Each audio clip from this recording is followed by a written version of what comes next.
Done. Okay, we are live. So, Hooray! hi, Rebecca. Hey, Ben. Hi, Jeremiah. Hi, Benji. Hi, Mike. Hello. So, we just thought we'd get together, kind of impromptu, to discuss the big news today. It was funny. So, we do this daily Disney drop where I put up like all the Disney live streams and movies and all that, right? Well, last night I was like, wow, there's really not a lot going on today. Like, maybe we should just find a reason to do a live stream or something. But it was Monday. I didn't want to bother everybody. But Disney kind of forced my hand. So in case you missed it, Kevin Mayer, who was running Disney's direct-to-consumer international business, basically international plus Disney plus Hulu and ESPN plus, left to become the head of TikTok. So yeah, everyone do their dance, their 10-second dance or whatever.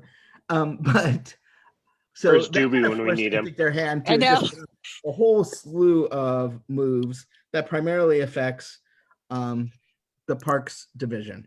So Rebecca Campbell, who was most recently president of Disneyland Resort, is now running direct-to-consumer and international. Now, she wasn't at Disneyland very long, but so it's really hard to tell if she did a good job because it was closed for a fair chunk of it.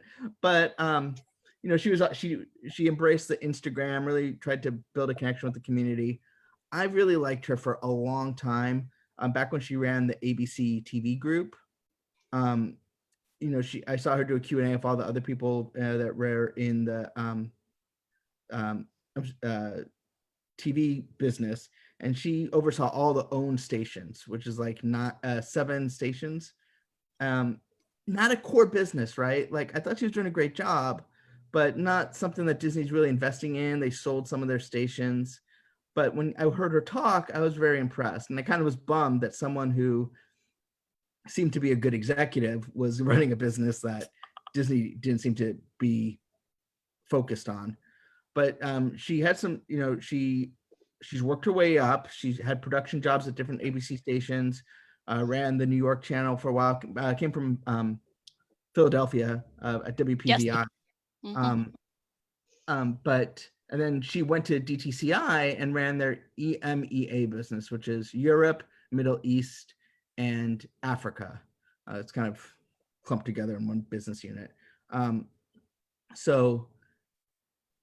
then was there for I would say about 2 years, but then obviously there's a lot of Fox executives, so they had her go to Disneyland. There was some concern there, I think, had no park experience, but I think she did a fine job. Mike, did you hear anything about her? I know she wasn't there very long. I didn't get to interact with her that much. Yeah, so as I said, she hadn't been there that long, but I think people, Josh started this thing about being on Instagram, and I think, you can only fake that so much. It's hard to fake sincerity. I was going to say, for me, that's the first thing when I saw her name pop up. The first thing I thought of was, oh, I really liked her Instagram. She made it seem fun to be Disneyland president. Yeah. Yeah.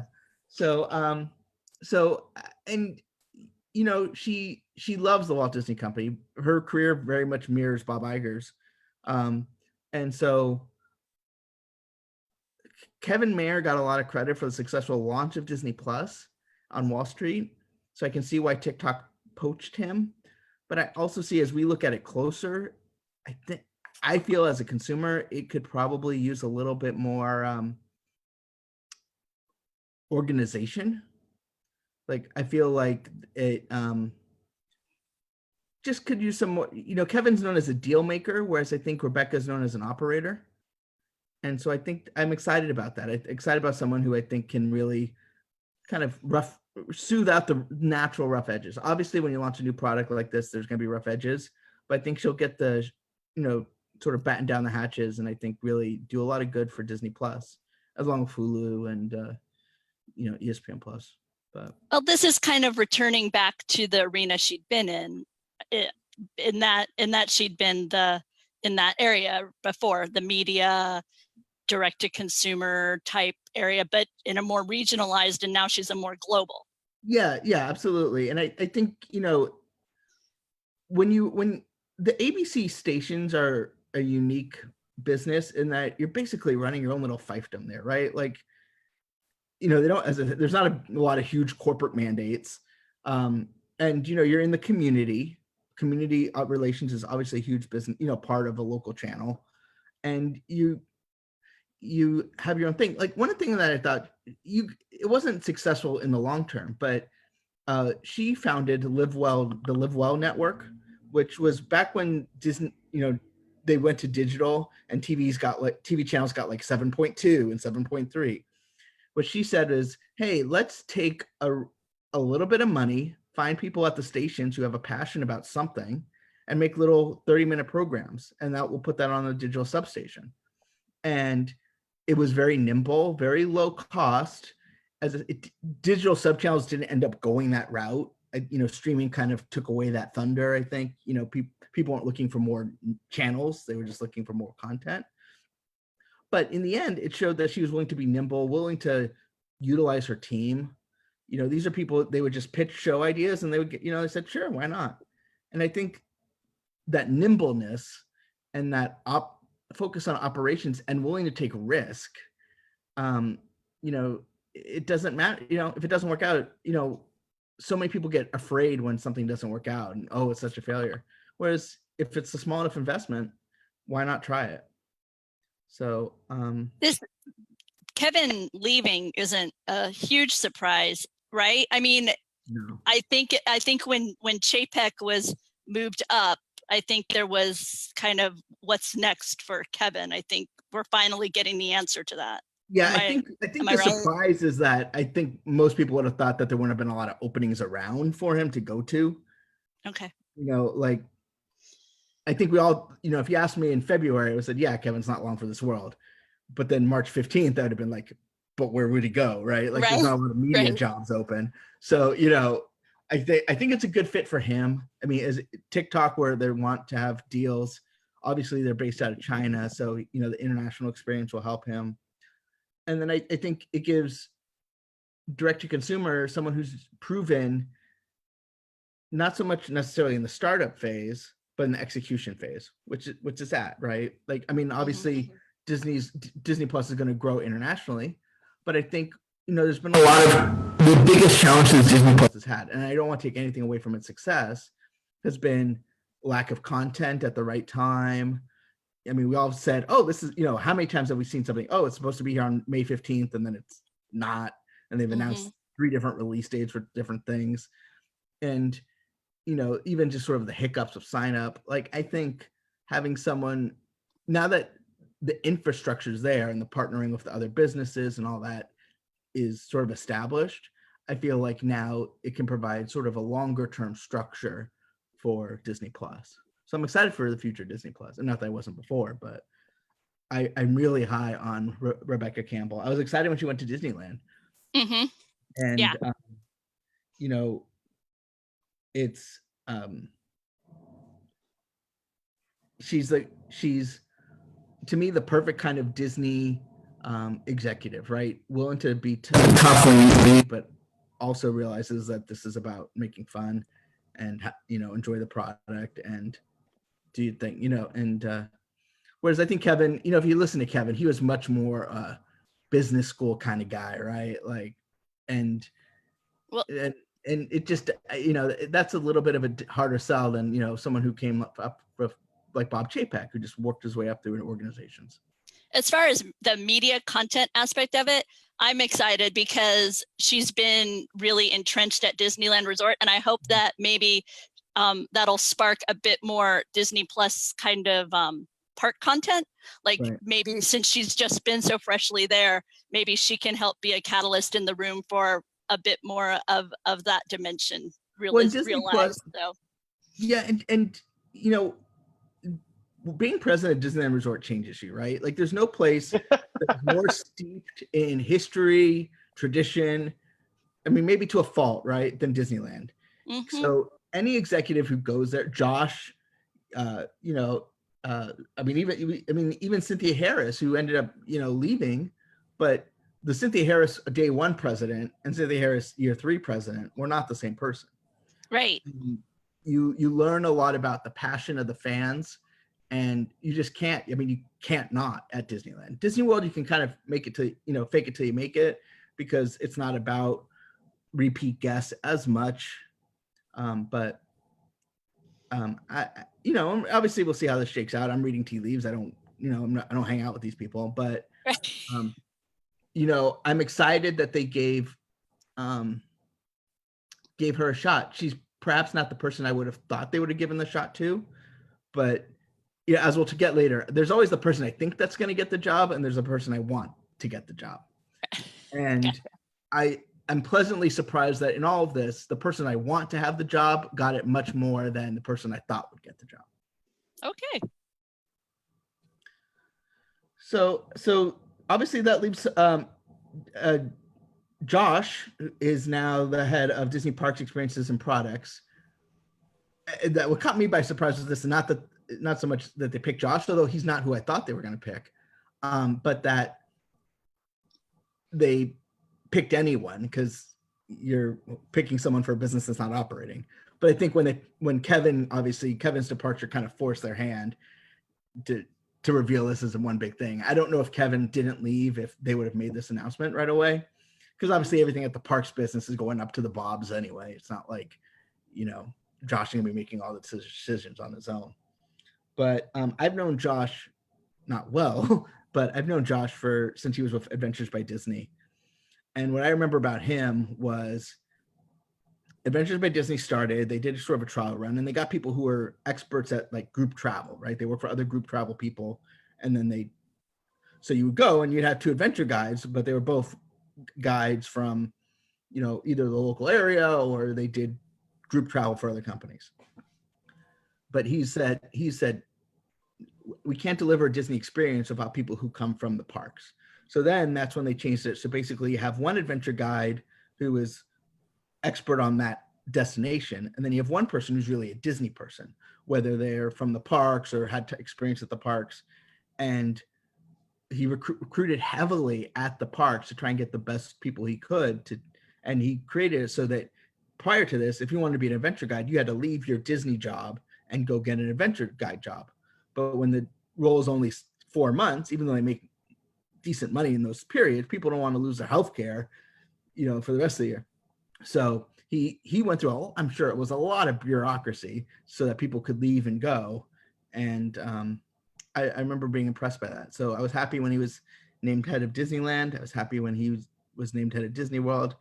And it was such a change from Bob Chapek. And I don't mean that to deride Bob Chapek, but you're talking about a guy who's, when he was named president of Disney World, what he was going to hang his flag on was investing in break rooms for cast members. And he felt that the cast experience was where he needed to put his money. And I think Bob Chapek is very high on Josh. I think, now the question becomes who's going to replace Bob Chapek eventually, but I'm excited for this. Jeremiah, you got to work with him. I'm sorry, I thought this call was the big announcement at the Pepperidge Farms Avengers fish. What? Oh. I saw the princess ones. The Avengers are part of it too. Oh, wow. I had no idea. You're breaking news to me. That's cool. No, Josh. I just want to jump in real quick before I get to you. Danielle Kramer on Facebook is just saying Josh is a great leader. Rebecca's Campbell's broadcasting background is amazing, and that Josh is once again, going back to Josh, is very much a people person. So thanks for your thoughts, Danielle. Go ahead, when Josh came out here, like I knew of him from Disneyland. I didn't get to interact with him like I'm sure Mike did more. One of the first events was just this small thing at Disney Springs. And I'm sitting there talking to the head of our PR, and Josh is over there, and we kind of say something. She's like, "Oh, do you want to meet him?" And she just turns and goes, "Hey, Josh." Josh comes over and has no entourage, has nobody. It is just him. shakes our hands, sits there and talks to us for a couple of minutes, and not like the corporate talk of, well, I'm glad you guys enjoy this. Like, he was making jokes about how the thing that we were there for was kids that are innovative and doing things to better the world. And he made a joke about how he's going to go home and really has to whip his kids into shape to get up to snuff with them. And we're just sitting there like talking like a normal person. And one of my favorite things was hearing some of the PR people go, yeah, we're going to have to watch out because he loves to just go off his own Instagram, because his Instagram wasn't through the public relations. Well, until everything happened, that was just what he felt like doing. And he really is a Disney fan. Mike, you got to seem to meet him based on your background. Yeah, as somebody who goes to Disneyland probably about once a week for my job, I got to know some of the cast members and higher ups. People would start to recognize me, and during his time as president of Disneyland, Josh became one of those people. I would just encounter him around the park. This is a screen capture of, and I think this was the first day in Galaxy's Edge that didn't require the reservation, and he was there as people were flooding in, and he was nice enough to say hi on the live stream. But yeah, I would just see him. We kind of started because he would recognize me. I doubt he knew my name, and I don't think he knew which website I worked for or anything, but he definitely like would recognize me and say hi. And we got into like a little bit of a running gag where I would ask him a question that I knew he couldn't or wouldn't answer, you know. Very like, good. In Galaxy's Edge, I kept asking him about the live shows and if they would bring the live shows back, and he would give me a very corporate answer and say like, "Oh, we're always like looking to improve things, and you never know what the future will hold or whatever." I think one other time I saw him in Tomorrowland and asked him if there was any plans to renovate or renew Tomorrowland at all, and he similarly brushed me off. But he was always very, very friendly, very happy to see you or anyone who came through the park, and you would always see him like interacting with guests and making sure everybody was having a good time. So yeah, I've had nothing but good experiences with Josh tomorrow. And I was sad when he went to Walt Disney World because I was getting to the point where he was recognizing me, and sad that he was going to be on the other side of the country. But it's cool to hear that he got this new gig, and looking forward to hopefully eventually getting to interact with him again. Both Jeremiah and I got to interview Bob Chapek when Galaxy's Edge opened here in Southern California, and then there in Walt Disney World. So hopefully that kind of opportunity will come up with Josh again more in the future. But yeah, really happy to hear this news. And Josh was also very hands-on. Like, that was one of the things when Bob was around, or even some of the other presidents of the parks, like I said, they would always have their entourage, their circle people that you could get into it, but if you asked a question, you would kind of see them all kind of turn and go, you can't answer that. Where Josh, every time I interacted with him, was just him one-on-one. I mean, at the opening of Mickey and Minnie's Runaway Railway, he was standing out front taking pictures with every single cast member, every single guest, every single media person. They just walked up to him, and he'd sit there and not just take the picture, but he'd pose and he'd say, "Oh, have you gone on the ride? What do you think of it?" And spend a few minutes and you could tell it wasn't just lip service. It was, he actually cared what was going on. So welcome, Josh. Wish you the best. Looking forward to your D23 Expo presentation. Oh yeah. It's weird how every time they name a head of one of these divisions, they go like, "Oh, now they get to do a Expo." What do you call that? Keynote. So Jeff Volley, who was most recently president of Disney Signature Experiences, is now the president of Walt Disney World Resort. For those of you who don't know what Disney Signature Experiences is, that is everything that's not Disney theme parks. So it includes Vacation Club, Disney Cruise Line, Adventures by Disney, Alani, and Golden Oak. And so he also will oversee all of the facilities and sort of operation support. That's where he really came from. That's where I knew him from. He was, I worked with him, not closely, but I worked with him back in the day.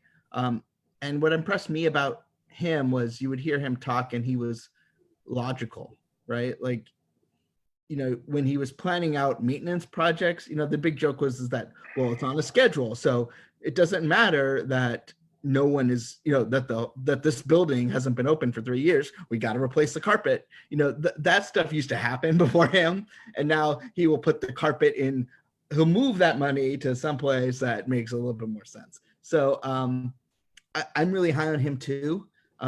I don't know what mark he left in the signature experiences business. It's just such a small business. Obviously, he was working on the new cruise ships, but how long was he there, Benji? Did he do went Golden there Oak? this little shuffle. So, but he's Okay. been at Disney. He's been at Disney for quite some time,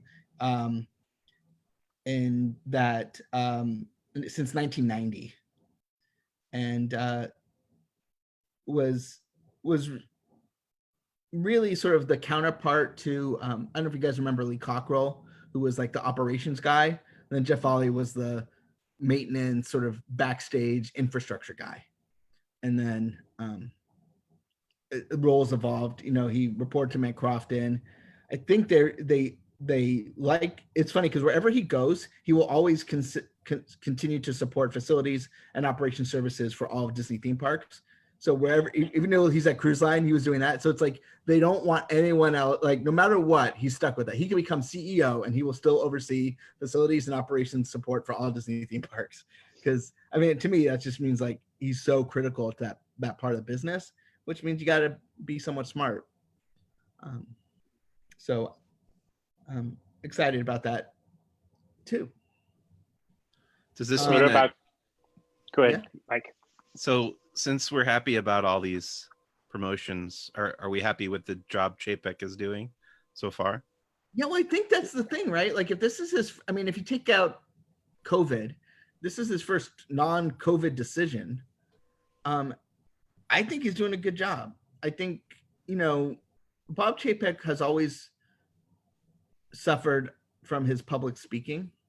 I think he got a bad rap because he would, you know, say something and he didn't necessarily know what the perception of those words are. And, you know, I mean, you talk differently to a guest than you do in a meeting.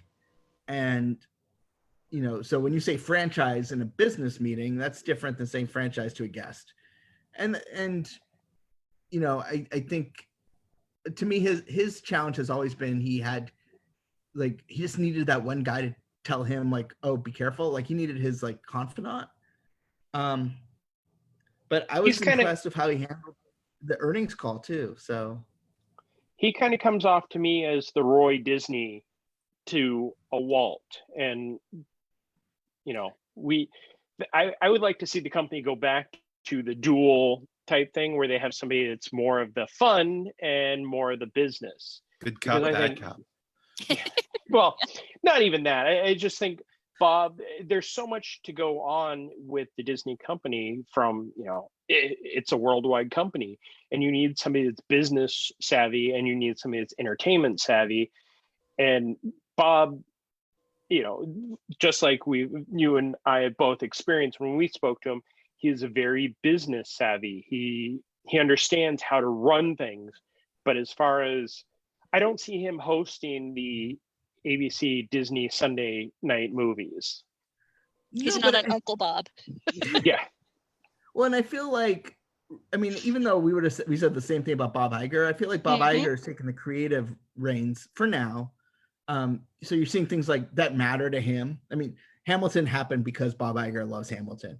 The Beatles is happening because Bob Iger loves the Beatles. And not saying that everything should be judged based on vanity projects, but you know now, like you can see that the shackles are off and he's going to do what he wants to do in his time remaining. And it'll be interesting to see Bob Iger's biggest challenge after COVID-19 is, can he train Bob Chapek to make creative decisions? Or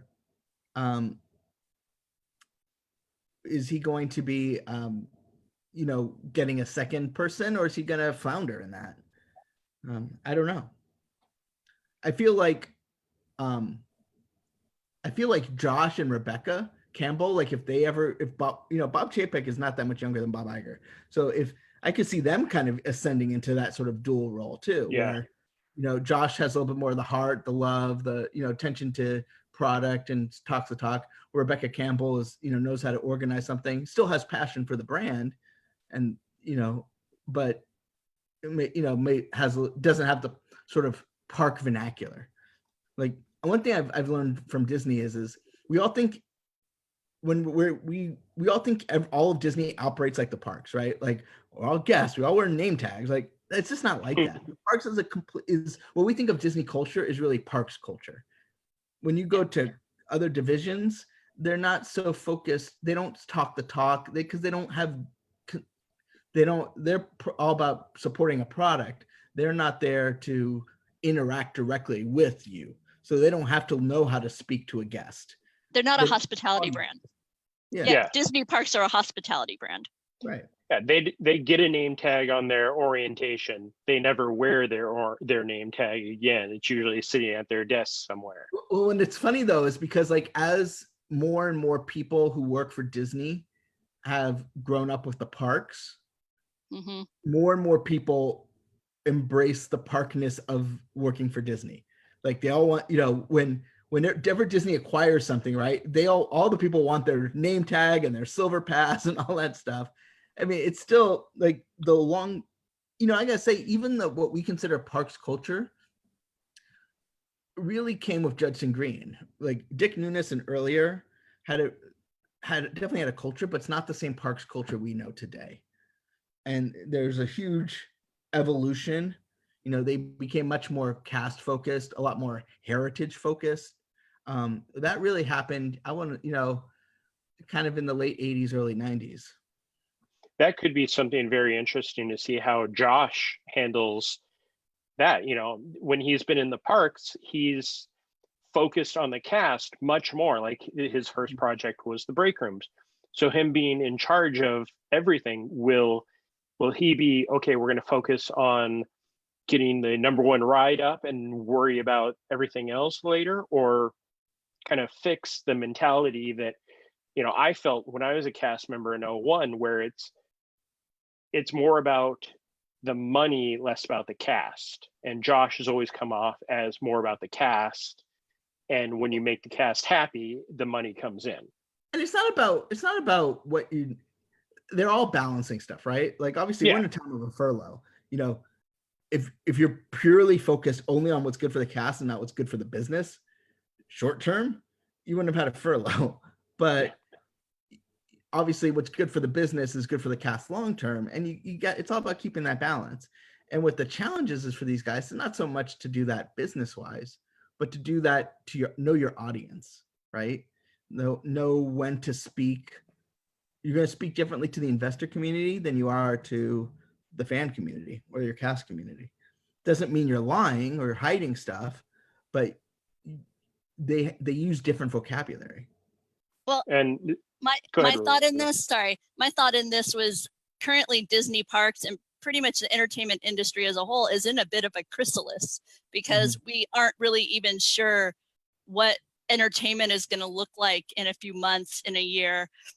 Are we going to see a recreation of the entertainment? What is a theme park going to look like 6 months from now? What's it going to look like a year from now? We don't even really totally know yet. Right. So when I saw Josh's name come up as, Disney parks, I was like, oh, that's somebody that I'm excited that he is going to be part of the brain trust as this new path is carved. So Benji, I have a question though. I mean, I know we're going to talk about Ken and everything, but looking at the titles, WDI just kind of disappeared from all the titles. No, I'll get there. Okay. So Ken Potrock, who was in charge of consumer products, is now president of Disneyland. Now, Ken had a long park history. He sort of somewhat ironically ran the sports division. He did Disney Springs and DVC at one point. And so, I mean, he's gotten the grand tour of the Walt Disney Company. he's been with Disney for 2 decades. Mhm. And, so his big thing was he led the ESPN rebrand of the sports complex. He started the conversion of Disney, downtown Disney into Disney Springs. I think in his most recent role was really about bringing Disney Store, Shop Disney, and the product and the parks closer together. There used to be a time that if you bought a Mulan doll at the park and you bought a Mulan doll at the Disney store, it was 2 different items because they had different product development teams, and that just seemed incredibly wasteful. But so everyone has good. Ken Potrak's kind of like the uncle that everyone has a story about. Some of which you're able to share. None of them bad, like nothing like HR related, but he's such a sort of such a big personality that everyone knows who Ken is, even though you don't even know why you know who Ken is. When I saw his name coming up for the Disneyland Resort, I thought of how he is part of everything you mentioned. He was there at the beginning of the Disney Cruise Line with marketing, as I recall. He was, as you said, the rebranding of Springs, rebranding and broadening of what the wide world of sports, and then it became, the ESPN and all that. So so once again, with the Disneyland Resort and all of this transition, I thought that makes sense because it's like, we're going to reintroduce Disneyland. We're going to be reintroducing. So that's kind of where my mindset went. My mind was kind of like time and place. And, this is the guy that you have when you have a new messaging or a new imaging, that's this guy. That was just my perception. Next, Thomas Maslam, who you may know from the Orange County Economic Recovery Task Force. Weekly he was senior vice president of resorts and transportation operations. He is going to run Disney Signature Experiences, which once again is cruise line and everything else that doesn't fit in a nice little bucket. So he opened the Wonder back in the day. So has obviously his cruise experience, left Disney, was running Crystal Cruise Lines, and then came back in this resort and transportation role, which he seemed to get a lot more attention than other people who've had that role. Obviously, the fact that he was named to he was Disney's pick for that task force. I went, oh, this is a guy they're high on, because they could have picked other people. I don't want to make anyone feel bad for not getting picked, but there's other people at his level they could have picked. Benji, are you upset that you didn't get picked? No, most definitely not. Well, he was relatively high profile shortly before he was at the Riviera opening. He was at the announcement when they announced the NBA. He was at Orlando Magic when they did that. Hey, we're bringing NBA fun. Yeah. So definitely someone they would seem to want to get more attention to. If you're an old school Disney Cruise Line fan, you're probably happy because this guy was there from the beginning. And Disney Cruise Line seemed to go through like a lot of presidents kind of in a row. A lot of change there. I don't know if it's just because the cruise line's easy to poach people from or what the deal was, but which is, I think, is the heart of what obviously Adventures by Disney, all that stuff matters, but cruise line's what most people care about. So it's not a guy. Yeah, I care about Adventures by Disney. Well, I care about Adventures by Disney, but it's like, in the scheme of the business, it's this, right? Yeah. So his heart and soul is hospitality, right? Yeah, absolutely. And providing good experience, room product. If you look at what a room is like at Grand Destino Tower and compare it to what a room is like, before that new room product, and obviously it's a lot of cruise experience. The renovation makes it very nice, but it's also a little, it's accommodating for everybody. Not like the old ones where it's 2 beds and that's it. Now you have space for everything. So working on the renovations helps a lot. So now I want to go into sort of I think it's not getting as much attention as it probably deserves. Kareem Daniel who was president of Walt Disney Imagineering Operations, Product Creation, Publishing, and Games, is now president of Consumer Products, Games, and Publishing. So if you remember back in the last reorg, all products were developed by Walt Disney Imagineering, and they all fell under Bob Weiss. So whether that was a book, a computer game, or a new attraction, it all fell under Bob Weiss. And so therefore, if you were working on a new app, like a game app, you were an Imagineer. And you fell under Imagineering. And then they brought in Kareem, who did not have park experience, but he had more product experience. And he was sort of president of Imagineering, but subservient to Bob Weiss, who was the real president of Imagineering. And so they, it was kind of weird. And I think a lot of Imagineers were like, who's this guy that's coming in? Obviously, Bob Chapek's very high on him, but he's not an Imagineer. He's not like Bob Weiss, right? He's not like a Scott Trowbridge. He's, he's a supply chain guy. And he, supposedly they brought him in and he was going to make sure all the rides were developed on time and all this stuff. Well, so now he's running all the parts of Imagineering that aren't theme parks, whereas Bob Weiss is still president of Walt Disney Imagineering. It's a little unclear of whether all this other stuff, consumer products, games, and publishing still falls under Imagineering, or if it's going to be split out again. But I think it's going to help a lot of people at Imagineering who were fearing that he was going to be running Imagineering with very little, Imagineering experience, because obviously culture matters more than anything in Imagineering at this point, as you can see from the fantastic Leslie Iwerks documentary. Yeah, that was my biggest thing, is the drop of the WDI in any title, which, I'm sure we'll find out at some point where that ends up, and if it does keep with the product development. And Disney Company, I mean, I'm sure all of us have seen the reorgs go and come so many times that we forget where things even are. And if it wasn't for you, Benji, I'm sure we'd all forget most of the stuff. But having WDI missing from a title is one of the things that caught my eye right away. Yeah, and so I guess I don't know how to say this, but I think that Imagineering documentary made me really realize that maybe Bob Weiss shouldn't be doing books. And I mean, some great things came out of this, right? The Droid Builder won Toy of the Year at Toy Fair, because it was all fully integrated. And as you're talking about building immersive experiences, having the merchandise and products tie into the theme park experience was definitely helped. I hope we don't lose that in this, whereas it's, it's not, it kind of separates itself out again. I hope they're able to still sort of come up with some of the great products they've done lately. I think, I remember back in the day where people, were begging for attraction specific merchandise.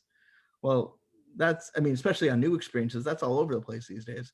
So I hope we don't lose that. I hope they're able to still work well together and create an integrated experience. I think they will. Obviously, Galaxy's Edge was the perfect example of this. When books fell under Imagineering, it made sense that we had this whole publishing program about Galaxy's Edge, and I think that's cool, and I hope the world building. I remember the Country Bear book, right? It really fleshed out the Country Bear experience, and they didn't do that. From the Country Bear book. Oh, Yeah. The little one. It's like, wait, did I miss a book about the bear? The Country Bear cinematic universe. So Ben, Ooh. are you saying that? So how was WDI executively organized before versus right now? So this isn't particularly clear, but if I'm reading the tea leaves right, that before all consumer products, and in the broadest sense of that word, books, video games, t-shirts, fell under Bob Weiss, which fell under Imagineering. Now it seems that the consumer products component of that, the stuff that you take home, not necessarily from a park, but from anywhere, is not part of Imagineering anymore. It's reporting to this other guy. Kareem. So therefore, it's sort of reverting to the way it was before the last major reorg. Okay. Before the one where Bob took over products. Whenever, I forget how long ago that was. The Kevin Mayer, Bob Chapek reorg. So it's sort of taking it back to the way it was. That was 15. No, I want to say 2017. I just go off expos, and I was like, I can't remember which one. So it's really creating a full. It's whereas it used to be consumer products was its own segment. Now it is, a president level position under Disney Parks. Okay. So it probably, if you're designing it probably makes a lot more sense. I don't know why it ended up being the way it was. It probably one of those things that probably sound a lot better on paper than it did in function, because I don't think while WDI can definitely build products, with their R&D, they're really not worried about soft lines and Okay. I would say, low level toys. But makes sense. So obviously there's a lot of people that are keeping their jobs. I don't want just because they didn't get moved doesn't mean they're not any less important. So Michael Colglazer will still be running all the international parks. Jella Storino is doing marketing and sales. There's some, other people, Alana Hall-Smith doing communications and public affairs. George Kalogridis will still do whatever that nebulous job he has is. And Bob Weiss, as we mentioned, still running Imagineering. But that's where things stand. Not that I'm not thrilled that Josh is in charge. I actually kind of saw that this is a George position that was opening up when Bob moved up. George was just kind of moved off to this imaginary job that was made randomly. I kind of saw him moving into Bob's old spot.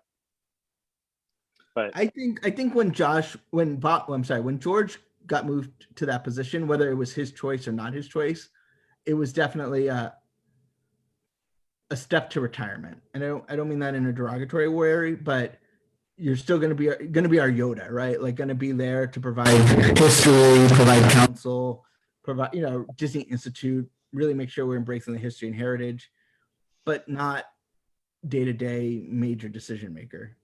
I mean, in hindsight, smart man, because I'm sure he's a lot less stressed today than he was still president of Disney World. But I mean, and George is deceptively closer to retirement age than you would think. I mean, he's an opening day cast member, so yeah, that's true. But, it's I don't think he would have wanted to put in the commitment to become, even if it was offered to him. And I don't know that would have ever even been in the cards, but offered to, I mean, he's a good 2 decades, probably older than Josh,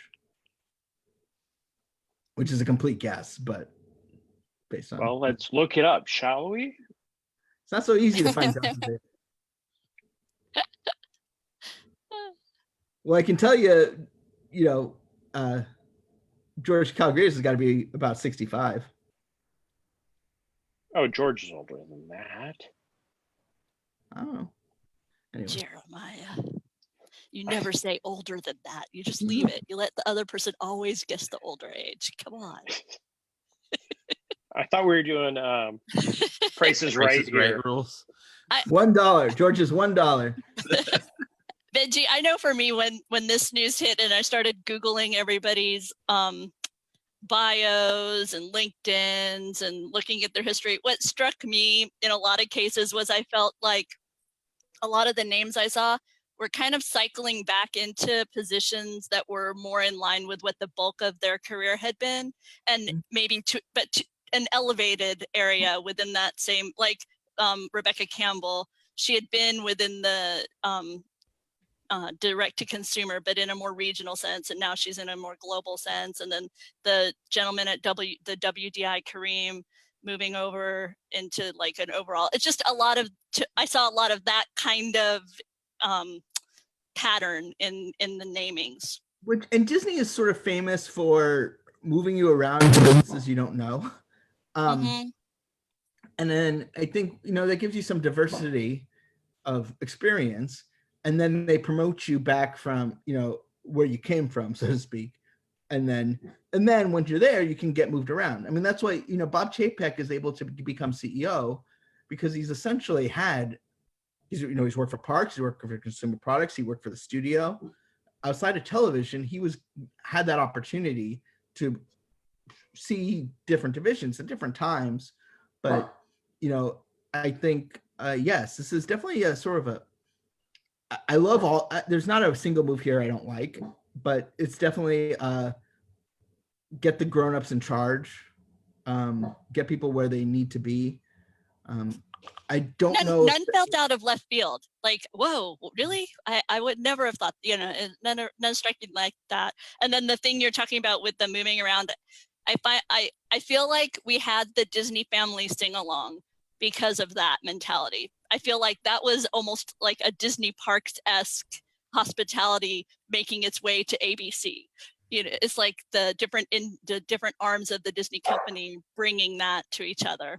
Well, and it's funny because I used to talk. So the first major Disney acquisition that I was aware of, and probably the first one ever, was ABC, right?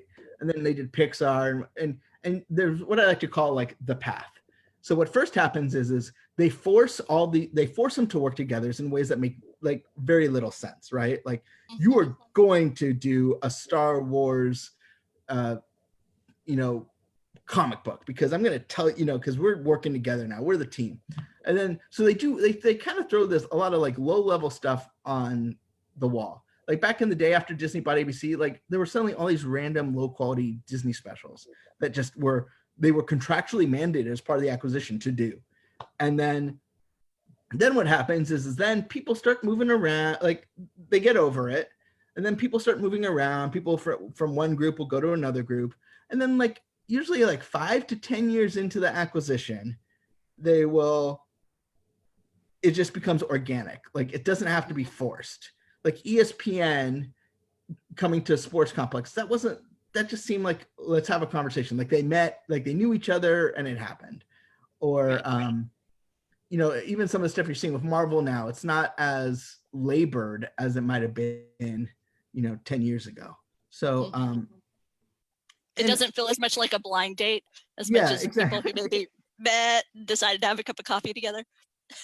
Yeah, it seems like, I mean, it just seems more natural, and it happens all the time, right? Like, as soon as I remember what, I'm trying to think what, like when Marvel started, and suddenly like it was like we're gonna put Marvel everywhere, even though we don't know what we're doing with it.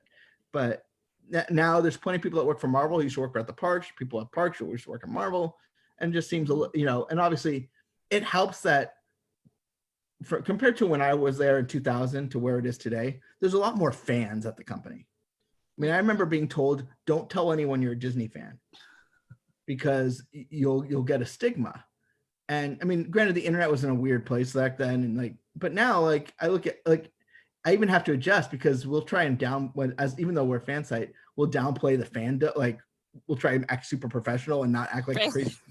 And then the publicist we're dealing with is like, I'm so excited, I can't wait. And you're like, oh yeah, because you're a fan too. Like, there's been a major culture change in the last 20 years that fandom is encouraged. Loving Disney is better. I mean, I remember being, having a meeting and then saying, oh, can we go? I want to go watch the fireworks tonight. And the executive telling me like, the last place in the world I'd want to be after work is here.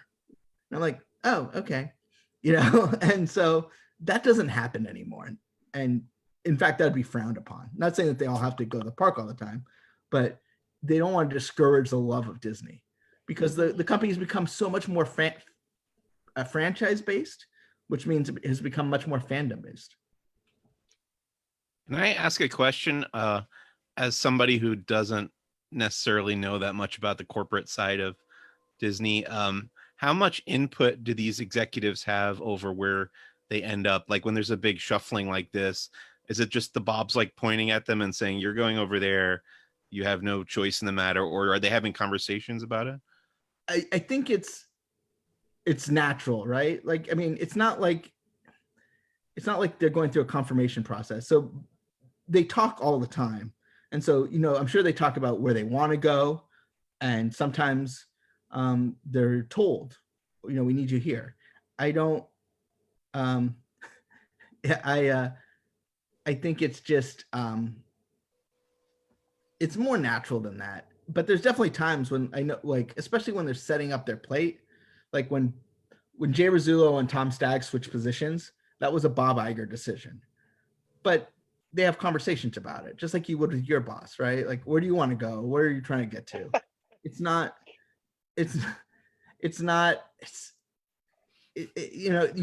want to look at it. You don't want to look at it as like a war scenario where you're placing chess pieces and trying to figure it out. It's I think, much more organic. And, hey, because they don't want to promote someone to a job they don't want. I know like Gary Marsh, when he didn't want to become head of Disney Channel. He liked being in charge of creative. So they didn't give him the job. And then obviously there's a certain element of politics that goes into it, the board, your performance. But yeah, I think it's probably case by case, person by person, and not so much one or the other, but just sort of a mixture of both. Jeremiah, you got to go? Yes, I have dinner. Okay. Well, say goodbye, Jeremiah. Bye, guys. Enjoy. Bye, I'll talk to you later Jeremiah. on. Enjoy Disney Springs. Yes, there will be a live stream of Disney Springs on Wednesday too. Very nice. Have fun. Bye, guys. Ben, I feel like I remember a time when like even family needs came into play with executive decisions. Like there were certain names being thrown around, but then based upon like age of children and, like not taking kids out of the school that they were in their high school year or something. I seem to remember things like that have come into play before too, just to throw what little I know into your question, Mike. Yeah, I feel like executives, we just think that they're like they're in the military where they're just assigned and they go and they follow the orders, but they're people too. And, I know people who've left because their spouse wanted to move. They didn't want to work in the city they were in, or they had to go to Europe to take care of their spouse, or, someone in their family got sick. I know like personal reasons is like the go-to for like, I got fired, but don't want to say that. But sometimes that actually is true. Whereas, there's a human reason behind a move. It could be, they want to be closer to their family. They want to, they want to take on more. They want to take on less. It's, especially the older they get, I think the more they sort of are less about just doing whatever, and they'll provide more structure as to where they're looking at. Makes sense to me. Do you have any other questions, Mike? I was trying to think if I had any more. I don't think I do. Well, thank you guys. And thanks for watching. For those of you out there, we do have more live stuff coming up, including tomorrow. We will at 7:30, Doobie and Gideon will have their Disney Trivia live show. Yes, we will. And that's a blast. So check that out. It'll be on our Facebook. I'm sorry, our YouTube. Maybe Facebook too. I don't know. We have so little giggling in this live stream compared to the trivia one. Very true. Very true. Yeah, it's a lot less corporate and a lot more fun. So, but yep. I think sometimes as Disney fans, it's good to know who's running the show, and it's exciting. I always like it when I get the breaking news, everybody, and then we all get in and we chat, and I have to start Googling and learning who people are and be reminded of everything that's gone on. Because it's one of those things where for me, it was, why do I know this name? Okay, I haven't heard that name. It's cool, fun stuff. Yeah. Well, thanks so much. And don't forget, check out Doobie and Gideon tomorrow, and Jeremiah on Wednesday, Thursday, and Friday. And then Mike, eventually something will open in California and you'll be live. I'll cross my fingers. Bye, you guys. Bye, everybody. Bye.